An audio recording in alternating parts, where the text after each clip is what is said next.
in case the sixth order is not finished because the Camaro has not come in yet. The guy has paid for the entire system to be done. I mean, good money. This thing's getting a lot of stuff done, and the car is not even at the house yet.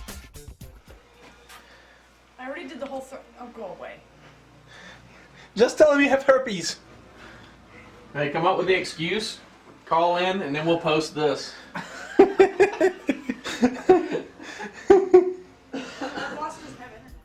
Last one, Racer Boy 3X. 1. Would building an enclosure out of concrete sound any different than an MDF enclosure? And the need of building a skate park including a few 18s. 2. What is the cheapest way to sound deaden a car without buying Dynamat, Second Skin, Fat Mat, etc.? Would large half-inch thick closed cell foam suffice? 3. What has been your most intricate, crazy, thought-out-provoking induced design to ever be used from PWK and Hexibase? I feel that 3 was kind of directed at me.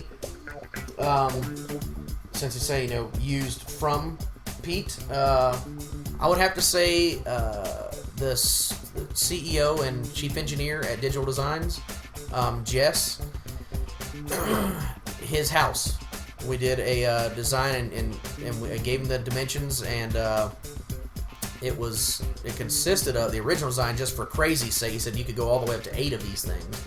It was 8 25-12s in 8 separate rear-loading horns. And these things were made out of ash already. So, I mean, it's expensive wood, and it's a buttload of it, because this horn is not tiny. And Jess ended up going with 4 of these things in his room. They literally double as a stage when they start holding parties and do karaoke and stuff like that. It's big enough for like 8 adults to stand up on this stage. Those are some pretty complex horns, too. And they were complex. There was a lot of folds in that horn. But they came out, and they do exactly what we're aiming for. It'll beat people to damn sleep. We got all the girls that want to go over there and sit on them. I'll tell you that. We got video of that. They all sat over there, and one chick put her heels right through the dust cap. Oh, nice. Won't say anything about that. If you have the video, make sure you get it to me so I can maybe put a little clip on YouTube. I might have to protect some folks because they're friends of friends kind of thing. Okay. So, what do you say about the building things out of a concrete? Will it sound different? Yeah, it'll sound different. I mean, you're talking about completely different damping factors. Moreover, it's not very practical unless you're going to combine concrete with something else. Whose car was it that we were talking about before the show? There's 2. There's Alan Dante's Volvo out of Brazil, and then there's the one that he was working on to begin with, which is Craig Butler's, which is I think he's the current record holder.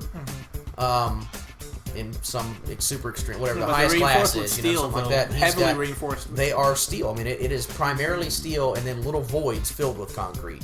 I really don't even think that there's anything going on there.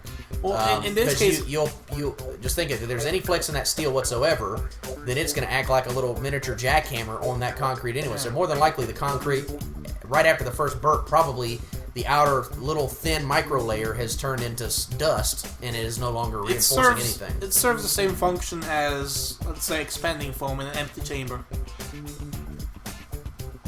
At least that's how I would look at it. It turns 2 skins into a composite. It locks them 2 together. That's kind of what it does, but it's not practical. I think probably foam probably works better.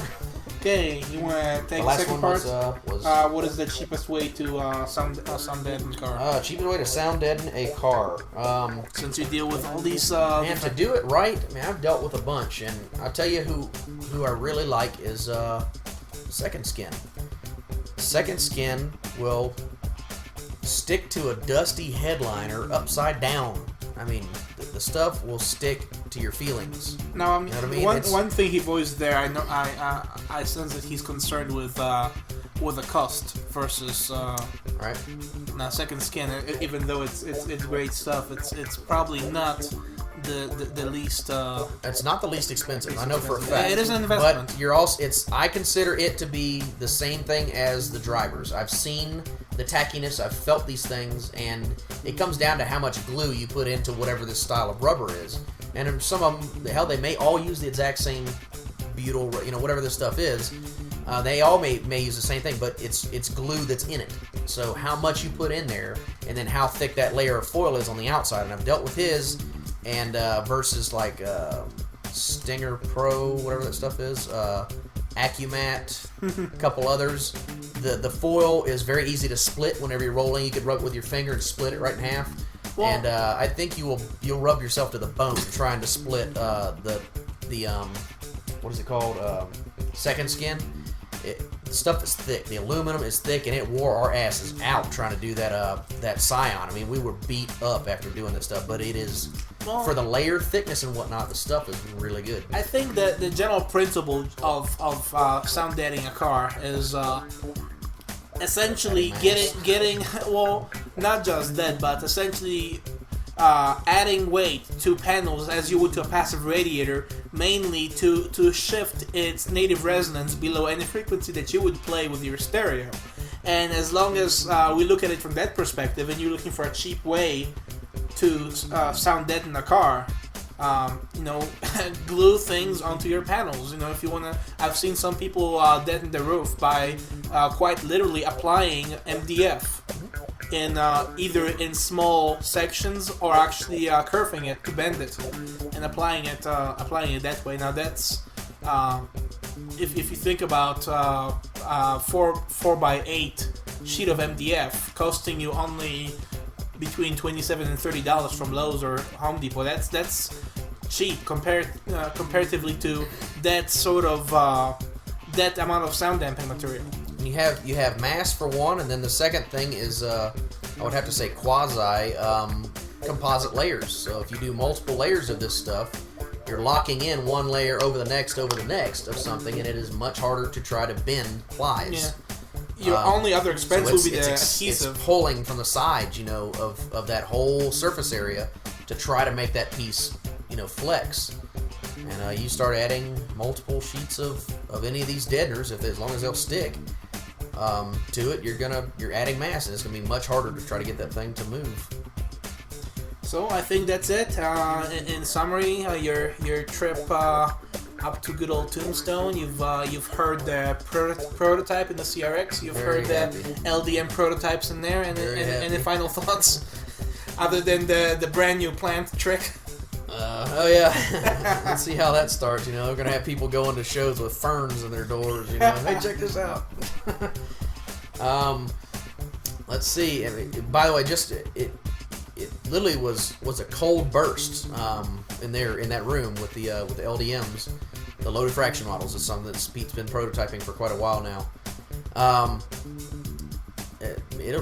Hell, one of them got me right in the eye. I don't know. It was weird because the port is definitely a little further off axis than straight on with me from there. It just got me right in the eye. I was like, damn it. But other than just the fact that it's blowing wind, these things get the hell down. There's a lot of bass in that room, and you have them cut off. They roll off at 50. They're starting. Well, they roll off at 50 acoustically, but electrically, the signal to the mids is wide open, and then the tweeters are crossed over at 3 kilohertz with 12 decibel per octave. They have a lot of control with those low frequencies, and that was what I really liked about these. When you turn them up at that high volume level, where you're getting that kind of bass, normally you'll start hearing things mudding up in the mid range. It just kills the accuracy above all that bass that you're pulling out, and these things are clear. They sound really good, so I enjoy this. The one for the car, which is the S model of the T1508, which basically is soft suspension. That model is really kicking ass. I think I said that a little bit earlier in the beginning of 0.8 this. cubes. 0.8 cubes total, and that thing it rocks, man. It's flat as hell down to 35. Nothing sounds louder than the next. That's beautiful.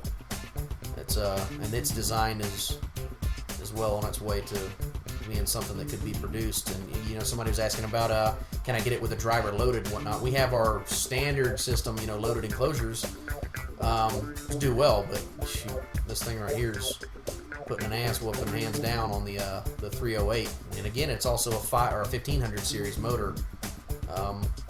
All American parts when it comes to that inside. So you're looking at a really good speaker in a really well thought out enclosure.